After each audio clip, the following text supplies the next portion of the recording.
اسلام آباد سینئر صحافی و انویسٹیگیشن رپورٹر قاسم منیر پر قبضہ مافیا کا حملہ اغوا کے بعد تفتیشناک حالت میں برآمد۔ دارالحکومت کے علاقے تھانہ کرپا کی حدود میں معروف سینئر صحافی و انویسٹیگیشن رپورٹر قاسم منیر پر قبضہ مافیا کے افراد نے حملہ کر دیا۔ ذرائع کے مطابق قاسم منیر کو جمعہ کی شب نامعلوم افراد نے اغوا کیا اور نامعلوم مقام پر لے کر جا کر بدترین تشدد کا نشانہ بنایا۔ بعض اعضاء انہیں تفتیشناک حالت میں تھانہ کرپا کی حدود میں پھینک دیا گیا۔ عینی شاہدین کے مطابق قاسم منیر کو مقامی رہائشیوں نے شدید زخمی حالت میں دیکھا، جس پر اطلاع ملنے پر پولیس نے انہیں فوری طور پر ہسپتال منتقل کیا۔ ڈاکٹرز کے مطابق ان کی حالت تشویشناک ہے اور انہیں طبی امداد فراہم کی جا رہی ہے۔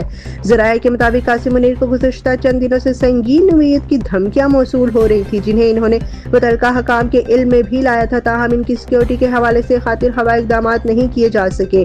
پولیس نے واقعہ کا مقدمہ درج کر کے تفتیش کا آغاز کر دیا، جبکہ دارالحکومت کے صحافی حلقوں نے قاسم منیر پر ہونے والے حملے کی شدید مذمت کی ہے اور حکومت سے مطالبہ کیا ہے کہ صحافیوں کے تحفظ کے لیے فوری مؤثر اقدامات کیے جائیں۔